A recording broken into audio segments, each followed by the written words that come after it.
one of the reasons I'm not likely to move to Vermont anytime soon, notwithstanding the Ben & Jerry's ice cream, which is delicious. James Madison, Jimmy and I are close. We go back a long way, so I call him Jimmy. You're a vampire or something. Yeah, that's right. They are what happened when we lose sight of the limited nature of government. And the need for limited government, especially within our federal system. And Paul said very clearly, it's for freedom that Christ has set you free. He is 25 years my senior. He's got a lot more hair than I do. He does. Which isn't fair. I'm Rick Walker. I'm sitting down with some of my most captivating friends to discuss topics ranging from politics and business to religion and pop culture. Welcome to Conversations at the Mansion.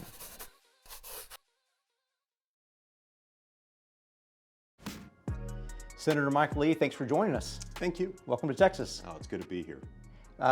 So let's just jump right in with politics, if that's okay with you. You've been in the Senate for 10 years, going on your 11th. Yes, sir. What is it like being in the minority right now in this sort of hyper-partisan type of environment, especially working in D.C. day in, day out? You know, it's different. It's different than many would imagine. On the whole, I'd say over the last 10 years, the Senate is actually a more collegial place than people might imagine from the outside, in part because you have TV crews follow people in any workplace, and you have them capture the most contentious moments in the workplace and then put those on TV. People are going to walk away thinking that they're just constantly arguing. It's not really how it works. That said, the last few months have been very different. The last few months have been particularly tense. I'd say that most Democrats and most Republicans, speaking at least for myself here, really like each other genuinely as colleagues, even when we don't agree on a number of things. But it's gotten a little tense lately. There have been some growing pains with the Senate losing the majority among Republicans, and with the transfer of power from one administration to the next, different political parties. It's tense. Great. And I noticed there's some quirks that fall in every once in a while. I saw Joe Manchin's comments yesterday about maybe he wouldn't support the infrastructure bill because of the corporate tax hike. I assume there's some fun surprises there with the 50-50 split. Yeah, there are. And love Joe Manchin. Talk to him all the time. One of the things I appreciate about Joe Manchin is that he's genuine, he's authentic, he is who he says he is, and he's a man of his word. He's also not someone who's going to take orders from anyone else. He views himself as having earned his own election certificate in his home state of West Virginia. He doesn't work for anyone but the people of West Virginia. Sure. HB 1 that I think just got handed off to the Senate in the past few days. What are your thoughts on that? Because it seems like it totally changed the entire electoral process and maybe it's something that's contrary to what the founders intended. I have grave concerns with H.R. 1, which I sometimes refer to as the Illegal Voting Act, in part because much of its purpose focuses on federalizing the voting process. Yes. Federalizing elections. Elections, remember, are one of the last bastions of state authority. It is states, not the federal government, in charge of elections, in charge of registering people to vote, of actually setting up the polls, counting the votes, and so on and so forth. H.R. 1, among its many other sins, would make it difficult to impossible for states to cull through their voter registration files and get rid of people who have moved out of state, who have died, who have registered to vote somewhere else. These are things that really should be decided at a state level, sure, not by Congress. And they're flipping the principle of federalism on its head to great danger, and this would not be without consequence. This could end up putting us in a position, I believe, where it would fundamentally change the political paradigm in this country. Sure. And I think we just got a lecture maybe 90 days ago about the importance of the state legislatures in the election process. No, that's right. That's right. And what's good for the goose is good for the gander. That's right. What was true a few months ago about the primacy and in many cases the sole sovereign capacity of the states is no less true today than it was just a few months ago. Yes. Well, so I have a thank you gift. It's below the $20 minimum, and you can leave it if you have to. But I wanted to give you a gift, thank you, and I want you to tell me a story about the gift. So we're throwing you off guard here, but there's certainly a story around the gift. Let's see. Oh yes. Well, this is fantastic. First of all, thank you. You're welcome. It's a beautiful T-shirt. and of course displays Aquaman, one of my favorite superheroes. Yes. I think the significance here likely has to do with a speech that I Yes, gave that's right. on the Senate A hugely floor viral speech. just a couple Yes. years ago. Yeah, I gave a speech about the Green New Deal, and opened with a picture of Ronald Reagan riding on a velociraptor, holding a bazooka and a shoulder-mounted missile launcher. And I opened it by saying, you know, this is a picture of Ronald Reagan fighting the culminating battle of the Cold War.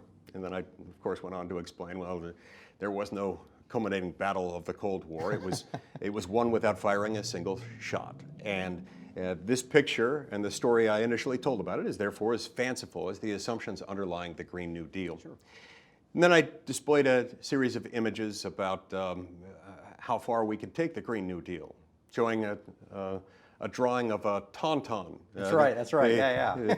That species of reptomammalians on the ice planet of Hoth, providing for effective transportation.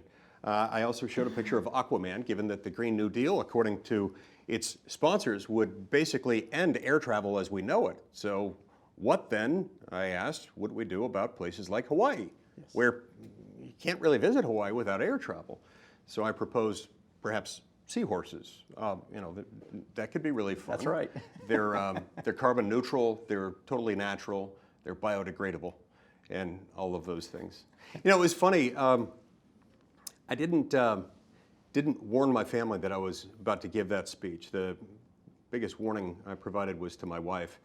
I texted her from the Senate floor as I was about to speak, and I said, I'm about to use the word frickin' on the Senate floor.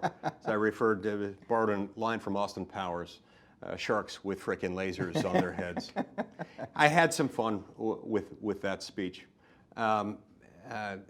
Carolyn Madden, who's a member of my staff, was in charge of putting the visual aids up because there were a lot of them.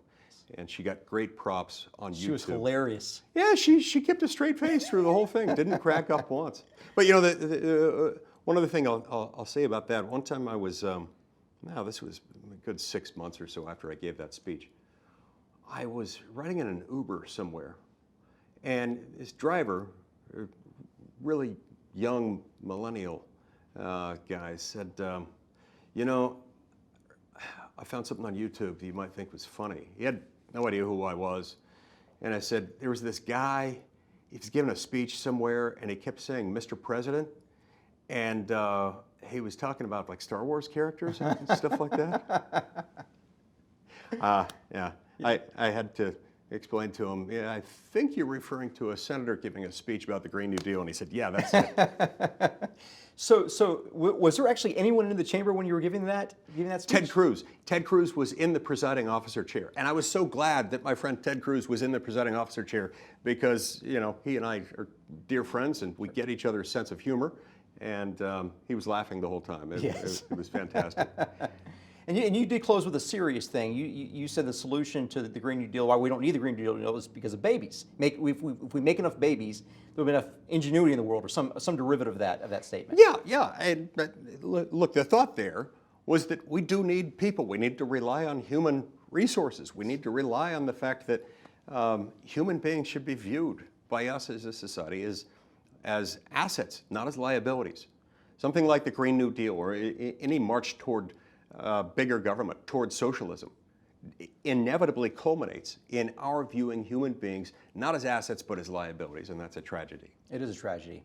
I certainly want to get back to that. But the idea that you're in D.C., you've got things like the Green New Deal, you've got things like this HB1 bill that is they're detached from reality. So the HB1 is detached from the Constitution and the authority of the founders intended. The Green New Deal is detached from economic theory and also from a wide variety of principles that have to do how we live our daily lives, and they're just really not based in truth. They're not coherent, first of all, but they're totally illogical in their formation.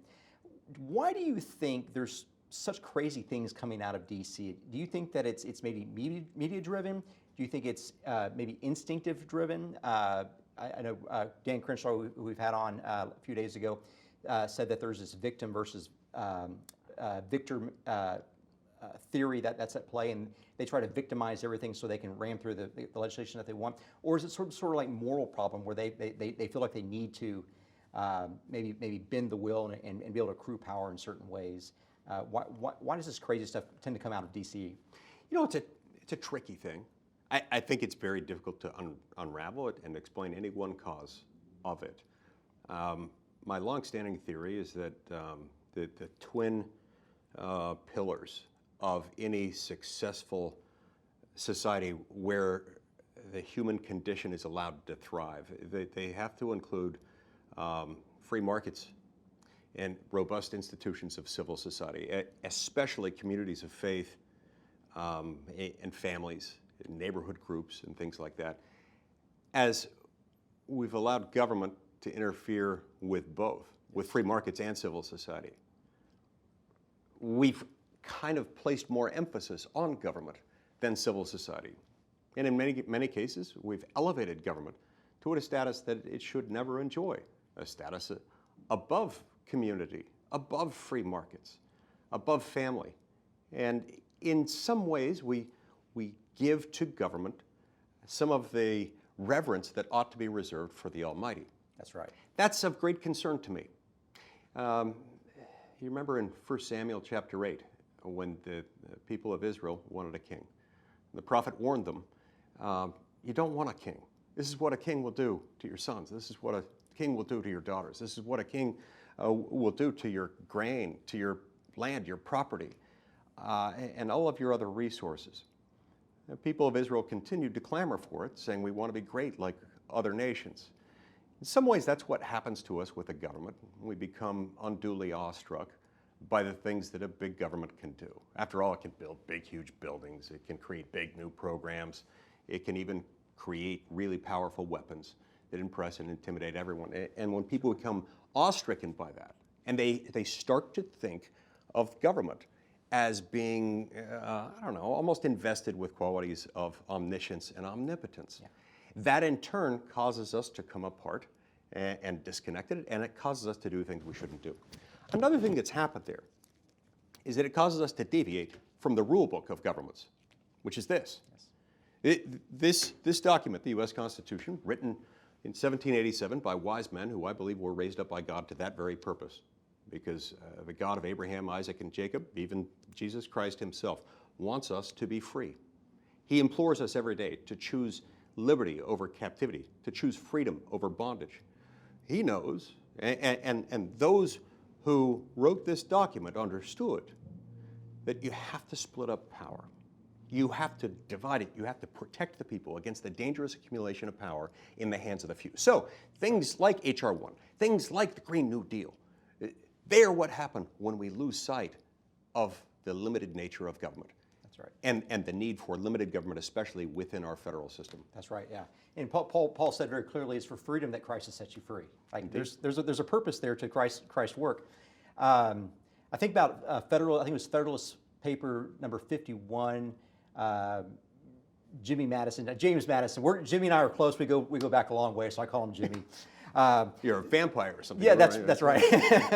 And he said very explicitly that you really can't trust men. That you've got to have a government set up in a way that it's self-governing. They have the checks and balances, kind of what he inferred there, and that because men aren't angels. I think maybe he took a quote from John Adams, I think, who said that men aren't angels. You can't trust them like you could an angel. Right. And so you're right that this division of government is set up for a specific purpose, and you talk a little bit about that. You gave a great speech at the Oxford Club a couple of years ago on this, about the vertical and the horizontal balance. I don't know if you'd want to dive into that. Look, in my small town of Provo, Utah, we speak of little else. I'd love to speak about this. Yeah, and you're exactly right. James Madison in Federalist 51 wrote one of the best essays ever on the nature of human beings and how that nature needs to be taken into account with government. If men were angels, they wouldn't need government. If we had access to angels to govern us, we wouldn't need all these rules. But we're not angels. We don't have access to angels to run our government, so we have to have rules. Madison understood something. He understood something about human nature. He was also a student of the Bible. He understood that we're not supposed to put our trust in the arm of the flesh. I think that's part of this contrast that he draws between men and angels, and the fact that we're not angels and don't have access to them. We got to have rules. That's right. And so that's why they put in place a document and a structure for government that separated power with these structural protections along two axes. The vertical protection we call federalism. It says that most of the power is to remain at the state and local level, where it's closest to the people. We'd established this pattern in practice prior to the revolution of American colonies governing themselves. They did a pretty darn good job, except when the king and parliament got involved, and then they messed things up a little bit. We put just a few powers that were distinctively, unavoidably, constitutionally, national. Everything else would be left to the states. That's the vertical protection we call federalism. The horizontal protection operates on this horizontal axis within the federal government, whereby we say we're going to have one branch, Congress, where I work, the legislative branch. It's going to make the laws. It's the most dangerous branch, and that's why we make it most accountable to the people at the most regular intervals. Yes. All the House of Representatives up for re-election every 2 years. A third of the Senate is up for re-election every 2 years. Then we're going to have an executive branch headed by the president that will execute, implement, and enforce the laws. Then we'll have a judicial branch headed by the Supreme Court that will interpret the law when people disagree about its meaning. As long as all three branches operate within their respective lanes, and as long as we keep this balance between state and federal power along the vertical axis, we prosper. And this has in fact prospered the development of the greatest civilization the world has ever known. It has ushered more people out of poverty and into a middle class or better environment than any government program ever could. And it's precisely because it sets us free. When you lock up government, when you restrict government, you unlock unlimited human potential. It's kind of like the string on the kite. By holding it down, you allow it to rise, it being the people. Yeah, great, great. And Thomas Sowell talked about the constrained versus the unconstrained and those two visions. So the basis of this and what Federalist 51 was about, and you mentioned Jimmy was a great scholar of the Bible, you got Romans 3:23, all sin and fallen short of the glory of God. And that's sort of the thesis. So I'm a Baptist guy, and so we believe in a concept called original sin. I don't think Mormons have the same belief, but there may be something similar there, that because Adam sinned, we all eventually sin. We all make mistakes, whether we do it in action or we do it in thought or do the right thing for the wrong intent. But that seems to be kind of their basis for why they need to set up these checks and balances. They realized 250 years ago that men, if left to their own devices, will eventually do the wrong thing. That's right. That's right. And yeah, I mean, we believe essentially the same thing.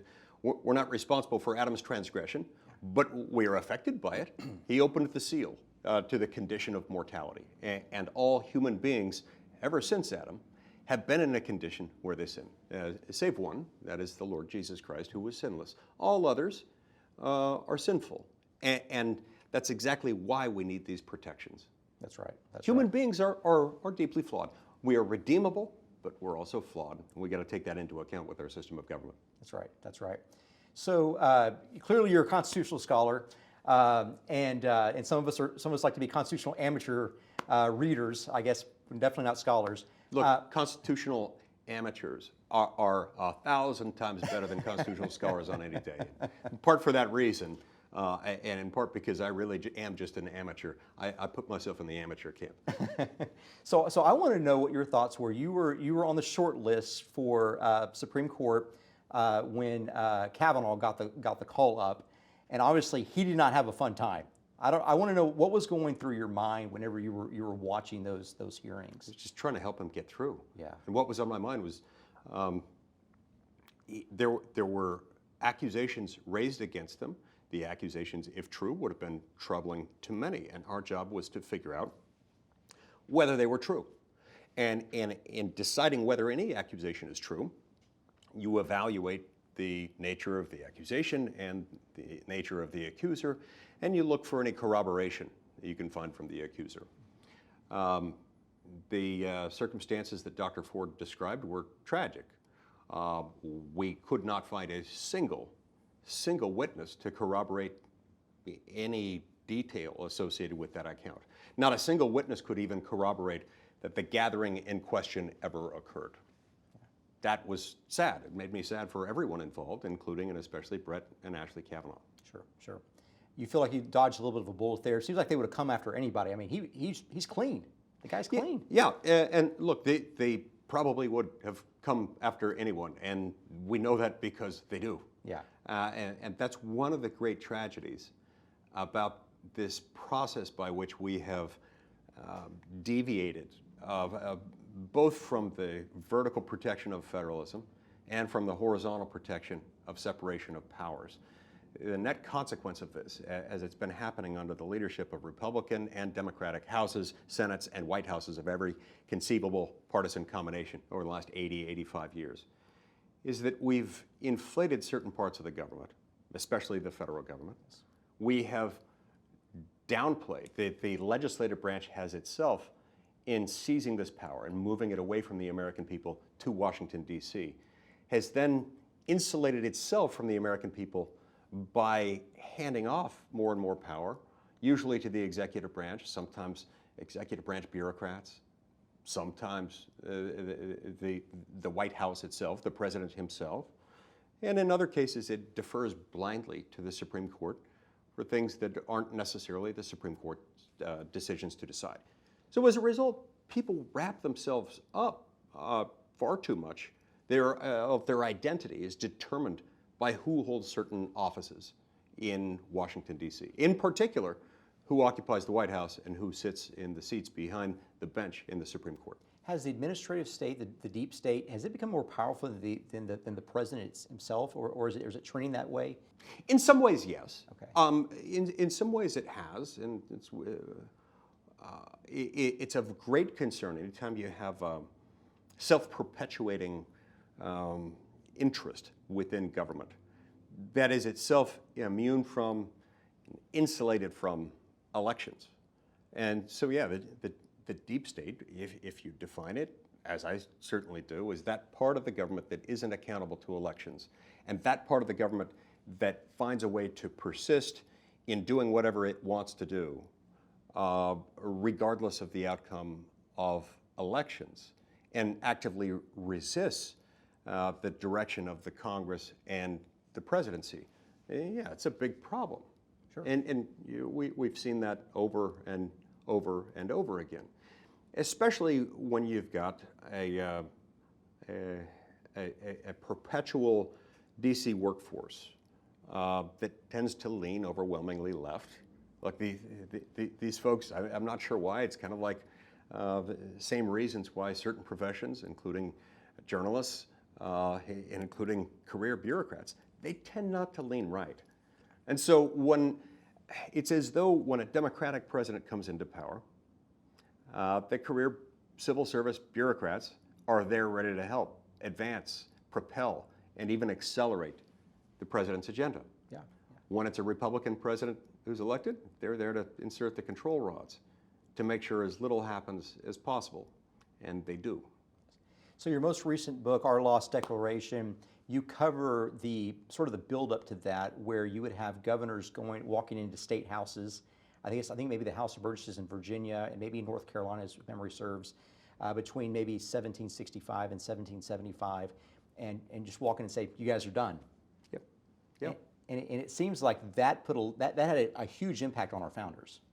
Yeah, it did, as did the fact that they were largely the people in charge of running their own system of government.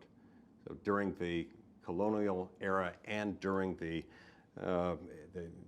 period following the Revolution, the states were more or less in charge of what happened within the state. If you look at the Constitution today, the Constitution today still makes states in charge of most things. And so most of our day-to-day lives are most properly subject to regulation if there is occasion for government to get involved by states and their political subdivisions, including cities and counties and towns, and not by the federal government. And I think we would be better off if we had more of that model today. And the simple reason is, in addition to the fact that it's what the Constitution requires, it's what the Constitution requires because it works better. There is immense regional diversity among and between the states. And there always has been, even in 1787 when they wrote this document. They understood that there was then a divergence among states in terms of regional preferences for how government ought to operate. Today, for example, I'm told that most of the people in the state of Vermont would much prefer to have a single-payer, government-run, government-funded healthcare system. That's one of the reasons I'm not likely to move to Vermont anytime soon, notwithstanding the Ben & Jerry's ice cream, which is delicious, and it's made in Vermont, I'm told.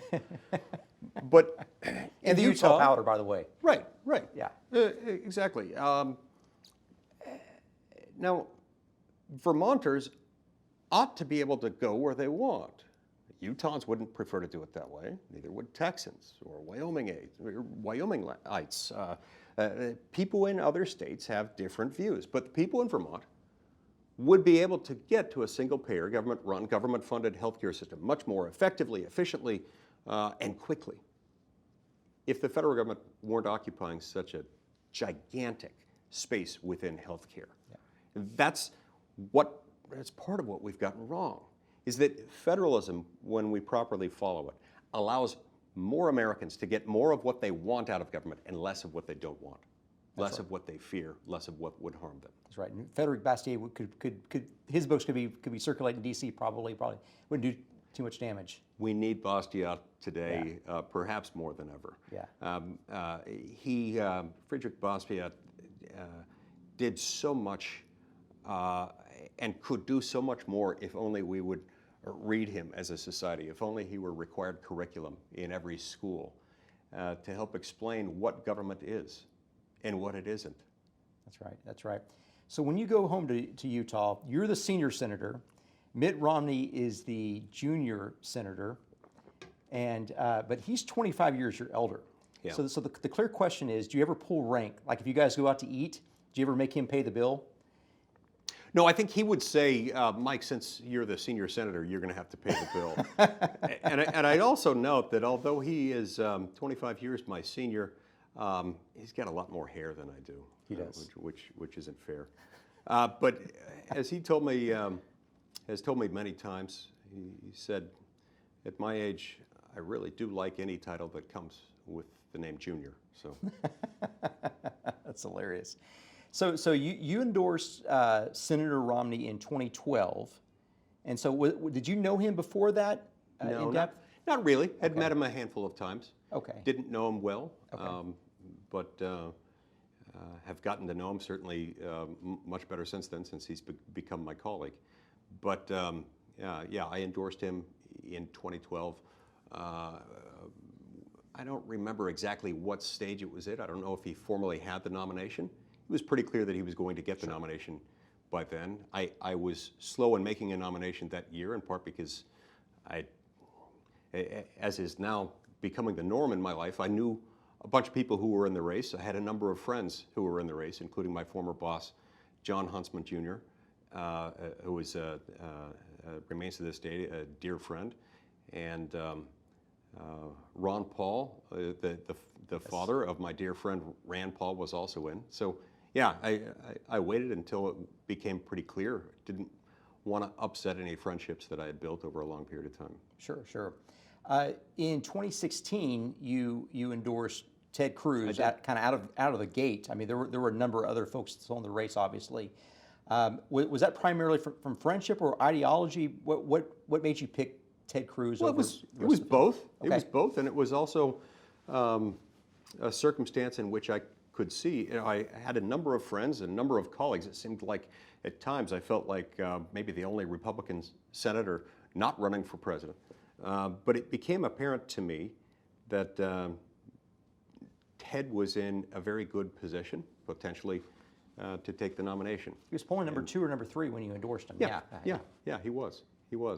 And Rand Paul had gotten out of the race by then, and it was looking like neither Marco Rubio nor Lindsey Graham would remain in the race very much longer. And Ted and I have a lot in common in terms of our professional backgrounds. We both served as law clerks at the Supreme Court. We were both appellate litigators by trade, and there's There's probably no member of the U.S. Senate with whom I share a closer worldview, with whom I share a closer political ideology than Ted. Great, great, great. Rand Paul, Ted, and I are both very close together. We have minor differences between the three of us, but we're all pretty close. Yes, yes, yes. So the eventual winner of that, Trump, goes for the 4 years, surprises a lot of us about how conservative he was. What do you think Trump's next play will be? I mean, I think he's got tens of millions, maybe hundreds of millions of dollars in the coffers. Does he come out and take vengeance on at least the first 10 people that voted to impeach him, or does he go elsewhere? What are you hearing? What do you think? I don't know. You know, I've learned never to make a prediction that is so full of so many variables as this one is. And honestly, I don't know how to predict his next step other than to say, I think he's got a lot he can do, and I think he will make this decision carefully. I tend to think he's not likely to go out and make his cause be retribution, because I think he's stronger than that. I think he's bigger than that. I think he has a bigger vision than what that narrow focus would entail and end up requiring. I tend to think that his next move might well be something to give voice to the many, many tens of millions of Americans who feel like they've been silenced, who feel like cancel culture, if it hasn't silenced them, it's often silenced many others who happen to agree with them. I tend to think that he'll come out in support of some kind of cause in order to give more Americans more of a voice. Sure, sure. And I think I saw in the last 24 hours that Pence started a new organization that Trump is backing as well. Maybe that's something to propel Pence more into the spotlight. And I think part of the purpose that Pence was talking about was that it's a blend between Trumpism and traditional conservatism. And it seems to me over the last 4 years that kind of Tea Partyism has really kind of taken a secondary spot to Trumpism. I saw some polling in 2018 that showed that Trumpism was about 36% of Republicans, and the Tea Party had dwindled to about half of that over that time period. And of course, Trump was on fire back then in sort of the late 2018 time period. But what are your observations about Trumpism versus traditional conservatism towards Tea Party in the trajectory of all three over the next few years? Where's the energy? The term Tea Party is interesting. It never surprises me to hear that there are fewer people identifying themselves as such, in part because the term isn't in as strong usage as it used to be. With the exception of a small handful of groups, most notably Tea Party Patriots, run by my friend Jenny Beth Martin, which is a fantastic organization, most other conservative groups and movements tend not to be using that name anymore. And that probably ends up being a good thing for Tea Party Patriots, helps with their brand. But people in general just tend not to use that term. But I think many, if not most, if not nearly all, people who supported President Trump in his efforts to drain the swamp understand that draining the swamp is first and foremost something that people who previously identified themselves as part of the Tea Party movement would have agreed with. In other words, I think the future of the party is today and will continue increasingly to be made up of those who realize that something's very wrong, that we've moved power away from the people in a dangerous way. We've moved it from the people to Washington, and within Washington from the people's elected lawmakers to unelected, unaccountable bureaucrats. It's been really good for a small handful of elites, small handful of people who either get more powerful or in some cases more wealthy because of the accumulation of power and with it wealth in and around Washington, D.C. You know, a few years ago I looked and I found that something like 6 of our nation's 10 wealthiest counties are suburbs of Washington, D.C. Now think about this for a minute. That's kind of messed up. Wow. This is an area that, while lovely, it's got some neat buildings, great architecture, and museums and monuments and things like that. It manufactures nothing. There are no gold mines there. It's not a banking hub. It's not an intellectual property hub. in any sense that we would ordinarily recognize? No, no, no. The money is there only because the power is there, concentrated in the hands of a few elites. Americans, even if they wouldn't use those exact words to describe it, they know something's wrong when we've moved power away from them in those two steps. And when we've been making the wealthy and powerful even wealthier and more powerful through government manipulation. They know something's wrong with that. I don't know what name will accompany that movement next, but it's going to become a very big thing. It's going to become the next big cause as it's been slowly developing over the last decade. So you mentioned economic freedom a few minutes ago. You also just introduced the concept of manipulation. I think of something that's been happening over the last 2 or 3 years regarding the treasuries and the Federal Reserve and their partnership. I follow the 10-year Treasury yield, and last year it was about 25 to 30 basis points, so 0.3%. And right now I think it's at 170 basis points. So it's 5 times more. It's had a 500% increase over the last 12 months. There's some manipulation going on there. And then we found out even under Trump that they were going in there and buying publicly traded securities, they were buying index funds, they were buying all sorts of treasuries and artificially propping up the economy. It seems like it's more of a socialistic or maybe even Maoistic type of work to get that ingrained in our economy. Yeah, it scares me to death, especially given we've now got $30 trillion in debt. So if you increase the yield rate 5-fold in a short period of time, that's going to have massive ramifications, even as we've gone from what, 22, 23 trillion up to 30 trillion in the last year or so. That's kind of scary. I think last year our total interest on our national debt was something in the range of maybe $350 billion or something like that. It's an enormous amount of money. That's an enormous amount of money that could, otherwise be put to fixing this or that problem within our government, or if we didn't spend it, returned to taxpayers or something. I don't know. It's an enormous chunk of money. But what troubles me most about it is not even that it's that big, which it is, too big. It's that it's that small, meaning if you've got 30 trillion in debt and you're only spending 350 billion a year or so in interest. That is true only because even though Treasury yield rates have gone up significantly over the last year, they're still at all-time historic lows. And some would argue they're still near zero or zero effectively when you take into account inflation. That's what scares me to death because, look, what goes down must eventually come up. And one could predict a rebound above the historic average for Treasury yield rates.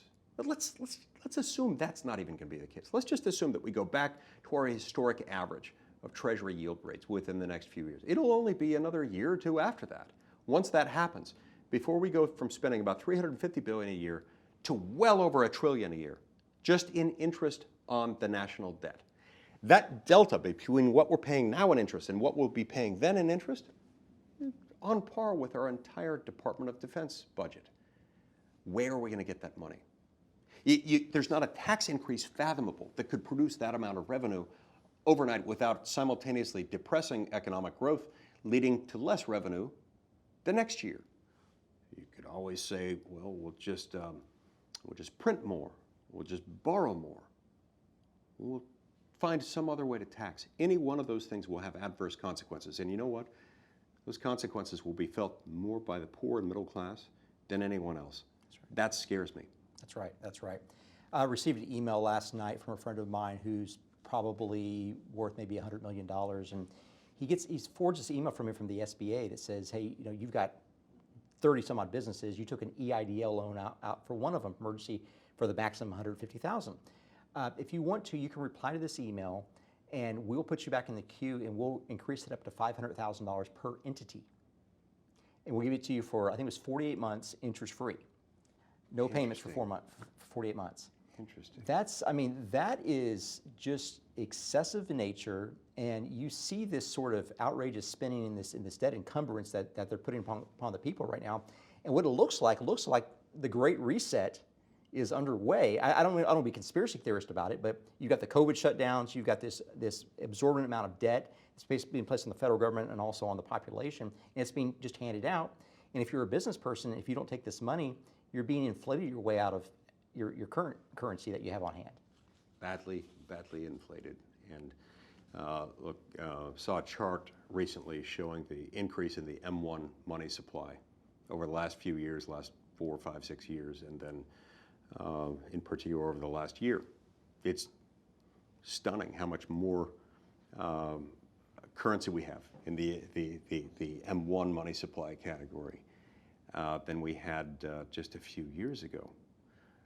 It seems to me almost inevitable that once that money is being fully employed, seems somewhat inevitable that we'll see very significant inflation. That's of great concern. That's right. One of the interesting parts of your book was that you focused on this list of grievances. Jefferson wrote about King George III, Mad King George, which is clearly Jonathan Groff in the Hamilton musical, for those that don't know. And such a great King George III, by the way. It's fantastic. He was the best part of the whole musical, wasn't he? He really was. He really was. And I loved every part of that show, but especially that one. That was great. How realistic was it? Well, obviously, the founding fathers weren't expressing their every thought in song and dance with a lot of hip-hop influence. There were the major facts, the major factual turning points were more or less accurate. I think they added a few things here or there to make this or that subplot line a little more interesting. But I thought it portrayed a lot of events surrounding the American Revolution pretty well. Sure. You look at, you're a big advocate of human ingenuity, having babies for more ingenuity in the world, and you look at someone like Lin-Manuel Miranda, who's on the opposite side of the political spectrum, who could write something like that, he read thousands and thousands of pages about our founding and the founders, and he decided that, I watched an interview of him a few months ago, he decided that the only form where you could get enough words out was to rap. You couldn't do an opera, you couldn't do any other form. And the fact that guy researches it, he writes every word, every piece of music in there, and then stars in the play. Imagine if you got 1% of your citizens that are putting out that kind of ingenuity, that kind of talent. Oh, it's amazing. And I don't remember the exact numbers, but I hear that the average Broadway play has maybe 10, 15,000 words in it. And I think Hamilton had something along the order of 55,000 words. Yeah. Just an enormous amount of data compression in there. And yet he does it in a way that it's not a tough read, so to speak. It goes down well. So this is I have 3 little girls. They went as the Schuyler sisters for Halloween last year, and I was in the car yesterday, and they like singing the Hamilton soundtrack, and one of them Googled. So the baby was Peggy Schuyler, and so they Googled, wanted to research Peggy Schuyler, and they went on Wikipedia and they said her name wasn't Peggy. I said, what do you mean her name wasn't Peggy? Yeah, her name wasn't Peggy. It was Margarita. Yeah. But Peggy is a traditional nickname for Margaret and Margarita, so it's not entirely. It devastated an 8-year-old, though. That's the problem. Tell her that's okay. That's okay. A lot of people with the name Margaret have historically gone by Peggy, so yeah. All is not lost. Well, so we talked about this list of grievances with King George III. I got off on a tangent there, so I apologize. So you got this list of grievances. It sounds like some of the same things that you just spoke about, overtaxation and a lack of representation in the proper format because of the federalism, the concept of federalism. The 10th Amendment is really kind of going out the window. You've got this development of a deep state. Very, very eerie parallels. Yeah, there are. Big difference here is we don't have to have another revolution. Nothing like what happened some 2.5 centuries ago. All we have to have is a return to the system that we already have in place. And we can change that with the way we vote. When I wrote our Lost Declaration, I wanted to help the American people understand the fact that the Declaration of Independence very much provides the vision of who we are, who we want to be. The Constitution, in many ways, is the framework. It's the frame around the picture. The Declaration is the picture itself. Now, this is a follow-on to a previous book I'd written called Our Lost Constitution, in which I spent a lot of time talking about Alexander Hamilton. Coincidentally, it hit the shelves at about the same time that the Hamilton play hit Broadway. I'm not going to tell you which one was more successful, but it was not my book. Fantastic book, though. Our Lost Declaration describes the Declaration of Independence, which is the picture protected by the frame that is the Constitution. It's the view that relates to the inherent dignity and eternal value of the human soul. And part of what they did, part of what I outline in this, is that there's a list of grievances part of the Declaration of Independence that outlines the things that King George III had done to the colonies that were not okay, sending forth swarms of officers to eat out the substance of the people, not respecting limits on their power, not acknowledging any limit on their own power. Things that were making it very difficult for the colonial governments to operate. Things that made it impossible for them to pass laws in some circumstances, where he was disbanding their legislative assemblies. All of these things put them in a position where they felt they had no choice but to separate themselves. This was an extraordinary step, as they've mentioned. They themselves were English subjects. They always understood themselves as such. And so it was an extraordinary step to separate themselves from their mother country. But they said, in circumstances like these, where so many of our fundamental rights and liberties have been taken away, we've got an obligation to do it. That's right. That's right.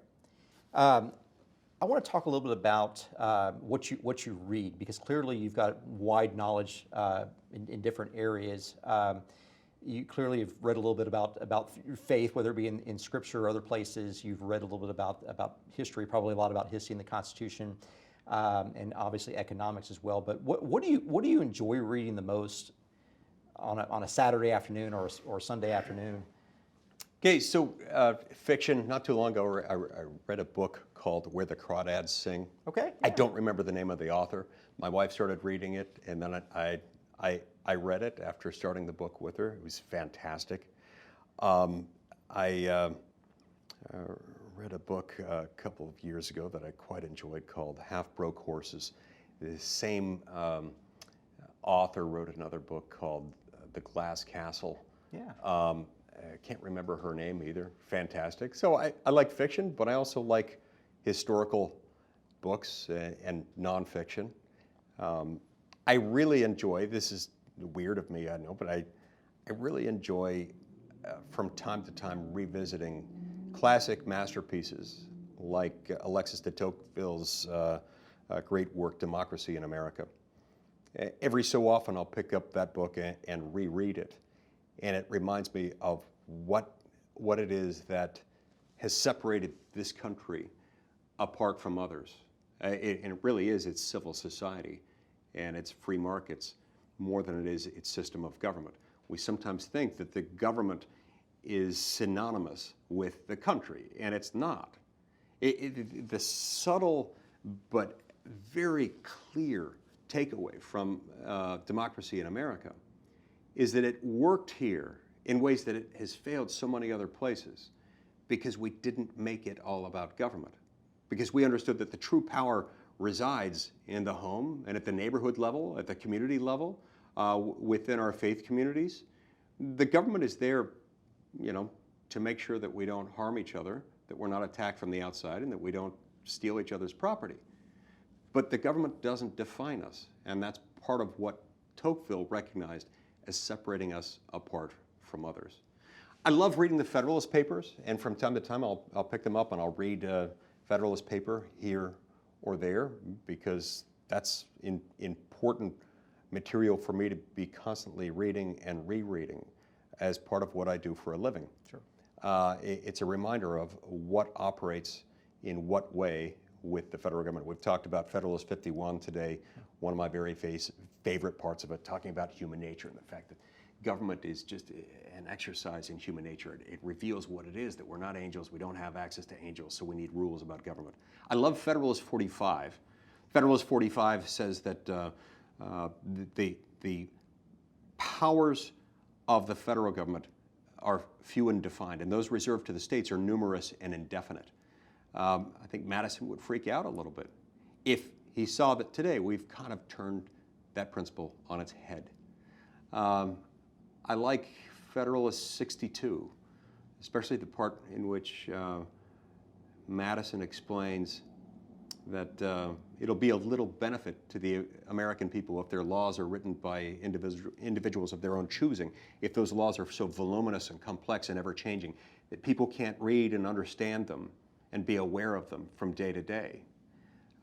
We have taken many of these principles and we've openly flouted them.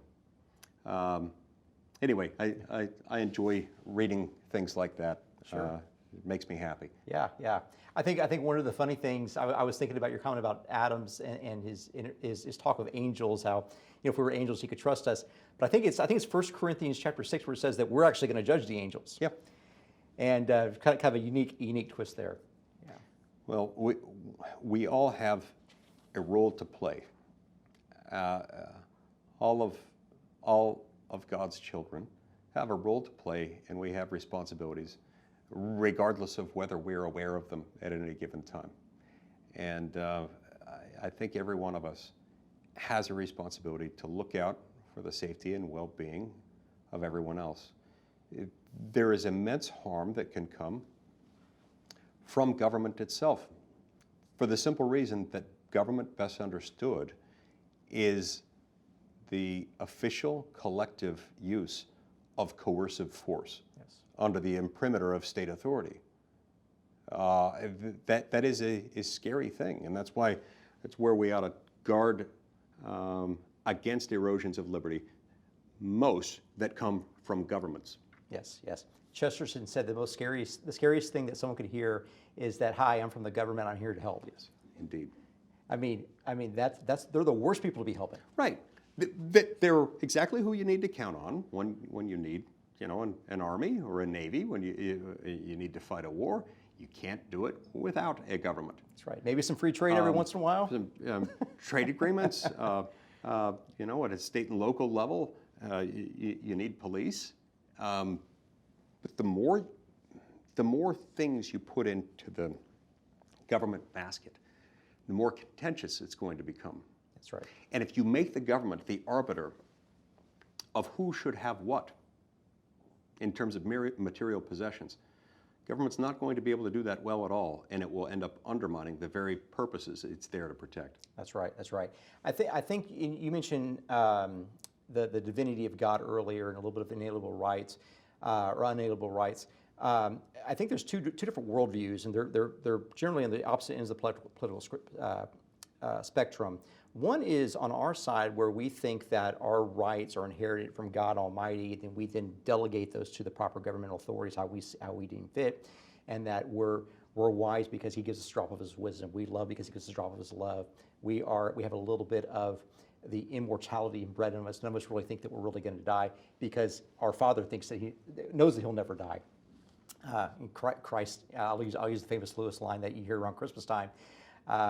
That the Son of God became a man so that men might become sons of God. Like we're going to live forever. That's what Scripture shows us. That's on one side of the political spectrum. The other side then thinks that no, we get our rights because there's not a God. There's no ultimate truth there. We get our rights from the government. And since they're the arbiters of the governmental hierarchy, they're the deep state. They are however you want to put them in power there. They are the ones that choose the victims and build policy around victimhood that's falsely misplaced.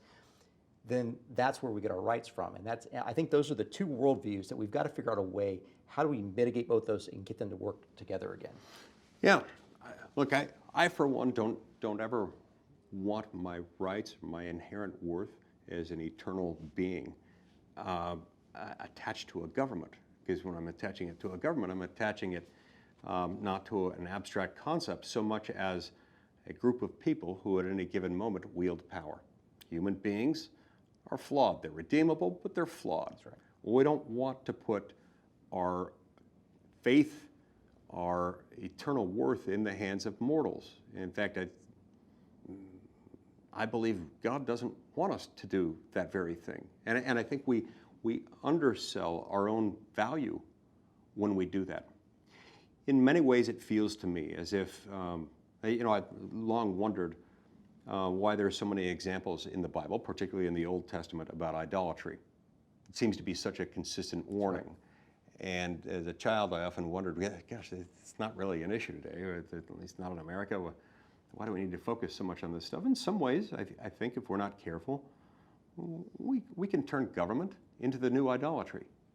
A system by which people will infuse a degree of omniscience and omnipotence into fallible, mortal human beings or entities that they themselves create. That's of great concern. We should never be in a position to do that. We should never let ourselves get to that point where we're that far away from putting our trust in God.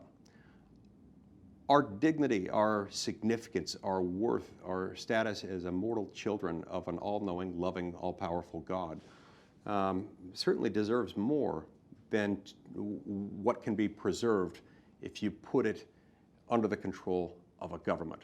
We don't want that. We deserve more. We should expect and demand more. That's right. That's exactly right. Talking about more, I think it was Tozer and then Lewis that echoed him, or maybe vice versa, where they talked about the most important institution in the entire world is the family. You're a busy guy. You're a long way from home. You could be on the powdery hills of Utah with your family right now if you want to, but you're out serving. You're out spreading the idea of conservatism and God enabled, God descending, God cascading down rights to us, and that uplifts us actually. What do you do just as a dad, as a husband, as someone that's in a faith community? To be able to maintain that intactness of your family unit, that most important institution, and then also those that are closest to that while you're away. Yeah. So our children are grown now. They're all in college or graduate school, and so the demands of being a dad are still significant, less intense than they were when they were younger. But I have been in this business for 10 years, and so I had to make a decision at the outset of this that when I was home, I was going to be 100% home, that I was going to check in on them daily, that I was going to make sure that when I was home, I'd pray with my kids, read the scriptures with them, find out what was happening in their lives, update them on what was happening in mine to stay close. I wish I could claim that I've always done a perfect job of that, and I will make no such claim. But I've done the very best I know how, and I've been blessed with a wife who is my best friend, was my high school sweetheart, who shares the same commitment to our country and to God that I do. She's the best mother anyone could ever hope to have, and I'm very grateful to her. So we've had so many joys as parents with our children, and she taught me how to be a good dad and how to love being a dad. I didn't always know whether I would. Before I had my own kids, I wasn't sure whether I would like being a dad or not, but she taught me how to love being a dad, and I do. So anyway, that's the best way I can answer that is to say I enjoy nothing more than being a husband and a father. That's right. Well, Senator Lee, I appreciate your time coming in. I appreciate your service in D.C. and appreciate your example as someone that's true to his faith, true to morality, and true to the Constitution, and proud to call you a friend. Thank you very much. Really appreciate it. That's right.